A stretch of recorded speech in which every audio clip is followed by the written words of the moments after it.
এই মাংসের আচারটা আমি যখনই বানাই ২৪ ঘন্টা পার হওয়ার আগেই কিন্তু এই আচারটা শেষ হয়ে যায়। আসসালামু আলাইকুম, কেমন আছেন সবাই?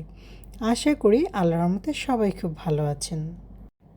কতটা লোভনীয় আর মজাদার খাবারের রেসিপি আপনাদের সাথে আজকে শেয়ার করতে যাচ্ছি, দেখে নিশ্চয়ই বুঝতে পারছেন। গরুর মাংসের আচার। আজকাল কিন্তু এই নামটার সাথে অনেকেই কম বেশি পরিচিত আছেন। যারা এখনও এই মাংসের আচারটা বাসায় তৈরি করেননি, আজকের রেসিপিটা কিন্তু তাদের জন্য। আর হ্যাঁ, এই আচার কিন্তু বানাতে খুব বেশি মশলার প্রয়োজন হয় না। আপনার হাতের সামনে যে মশলাগুলো থাকবে সেটা দিয়ে খুব সহজেই এই মাংসের আচার তৈরি করতে পারেন। গরুর মাংস রান্না করার জন্য এখানে আমি 1 কেজি পরিমাণ গরুর মাংস কেটে ধুয়ে পরিষ্কার করে নিয়েছি। আর এখানে আমি দিয়ে দিলাম 1 চা চামচ পরিমাণ লবণ, সামান্য পরিমাণ দিয়ে দিলাম হলুদের গুঁড়া, ধনিয়া এবং জিরা একসাথে গুঁড়ো করে রেখেছিলাম, এটা দিয়ে দিলাম 1 চা চামচ পরিমাণ, শুকনা মরিচের গুঁড়া দিয়ে দিলাম 1 চা চামচ, আদা রসুন এবং পেঁয়াজ একসাথে বেটে রেখেছিলাম, এটা দিয়ে দিলাম 3 চা চামচ পরিমাণ। যেহেতু এখানে আমি জিরার গুঁড়া দিয়েছি তাই আর বাটা জিরাটা দিলাম না। আরও এখানে আমি দিয়ে দিচ্ছি 1 টেবিল চামচ পরিমাণ সরিষার তেল। আমি কিন্তু এই মাংসটা সরিষার তেল দিয়ে সিদ্ধ করে নিব, যেহেতু এটা আমি আচার করছি।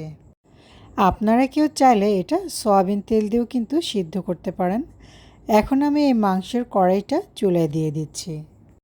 চুলায় কড়াই দেওয়ার পরে গ্যাসটা অন করে দিলাম এবং এখন আমি মাংসগুলো নেড়ে চেড়ে মশলার সাথে খুব ভালোভাবে মিশিয়ে নিচ্ছি।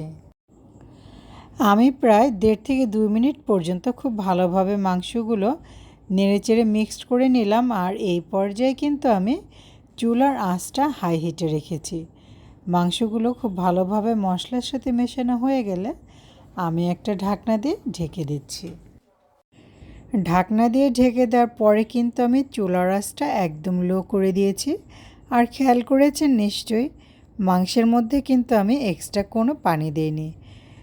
চুলার আঁচটা লো করে দেওয়ার কারণে মাংসের ভিতর থেকে কিন্তু পানি বের হয়ে আসবে, আর সেই পানিটা দিয়ে মাংসগুলো কিন্তু আমি সিদ্ধ করে নেব। ঢেকে দেওয়ার 8-10 মিনিট পরে কিন্তু আমি আবার ঢাকনাটা খুলে নিলাম একটু ভালোভাবে আবারও নেড়ে চেড়ে দেওয়ার জন্য। দেখুন, মাংসের ভিতর থেকে কিন্তু পানি অল্প অল্প করে বের হতে শুরু করেছে। তা আমি একটু নেড়ে চেড়ে আবারও ঢাকনা দিয়ে ঢেকে দেব। এখন ফিরে আসলাম 30 থেকে 40 মিনিট পর। দেখতেই পাচ্ছেন মাংসর ভিতর থেকে যথেষ্ট পরিমাণ পানি বের হয়েছে। আবারও কিছুক্ষণ এটা নেড়ে চেড়ে আমি ঢাকনা দিয়ে ঢেকে দেব আর অপেক্ষা করব পানি শুকিয়ে যাওয়া পর্যন্ত। মাংস কিন্তু সিদ্ধ হয়ে আবার পানিটাও শুকিয়ে গিয়েছে, দেখতেই পাচ্ছেন। একটু কাছ থেকে আপনাদের দেখাচ্ছি, দেখুন এর মধ্যে কিন্তু আরও একটু একটু পানি দেখা যাচ্ছে ভিতরে। তবে এটাও আমি এখন চুলার জোরে আঁচ দিয়ে ভালোভাবে কিছুক্ষণ 4-5 মিনিট নাড়াচাড়া করলেই এই পানিটুকুও কিন্তু শুকিয়ে যাবে। আর এই মাংস সিদ্ধ করতে কিন্তু আমার সময় লেগেছে প্রায় 2 ঘন্টা, যেহেতু আমি মাংসের ভেতরকার পানি দিয়ে মাংসটা খুব অল্প আঁচে সিদ্ধ করেছি তাই। তবে আপনারা চাইলে এর মধ্যে পানি দিয়েও সিদ্ধ করতে পারেন, অল্প পানি দিয়ে, এক্ষেত্রে সময়টাও কিন্তু একটু কম লাগবে। এখন আমি মাংসের কড়াইটা চুলা থেকে নামিয়ে নিচ্ছি। এই একই চুলায় আমি আর একটা কড়াই দিয়ে দিলাম, আর এই কড়াইয়ের মধ্যে আমি দিয়ে দিচ্ছি 1 কাপ পরিমাণ সরিষার তেল। চুলায় কিন্তু আমি গ্যাসটাও অন করে দিয়েছি। আর এখন আমি এর মধ্যে দিয়ে দিচ্ছি 1 চা চামচ পরিমাণ পাঁচফোড়ন। চুলার আঁচটা এখন লো হিটে রেখে আমি পাঁচফোড়নটা একটু নেড়েচেড়ে দিচ্ছি। আর এখন আমি এর মধ্যে দিয়ে দিব একটা রসুনের কোয়া, দিয়ে দিচ্ছি 1 চা চামচ পরিমাণ আদা কুচি, 4-5টা শুকনো মরিচ, দিয়ে দিচ্ছি 2 টুকরো দারচিনি আর 2টো ছোট এলাচ। মশলার সবগুলো উপকরণ দেওয়া হয়ে গেলে এখন আমি এটা 1 থেকে 1.5 মিনিটের মতো নেড়ে চেড়ে ভেজে নিচ্ছি। ভেজে নেওয়া হয়ে গেলে এর মধ্যে আমি সেই মাংসগুলো দিয়ে দিব এখন। এই পর্যায়ে দিয়ে দিচ্ছি 1 চা চামচ সাদা সরিষা বাটা। এখন আমি দিয়ে দিচ্ছি 2 টেবিল চামচ পরিমাণ তেঁতুলের চাটনি। আমার হাতের কাছে তেঁতুলের মাড় ছিল না, তাই আমি তেঁতুলের চাটনিটা দিয়েছি। এতে করে কিন্তু স্বাদের কোনো পরিবর্তন হয়নি।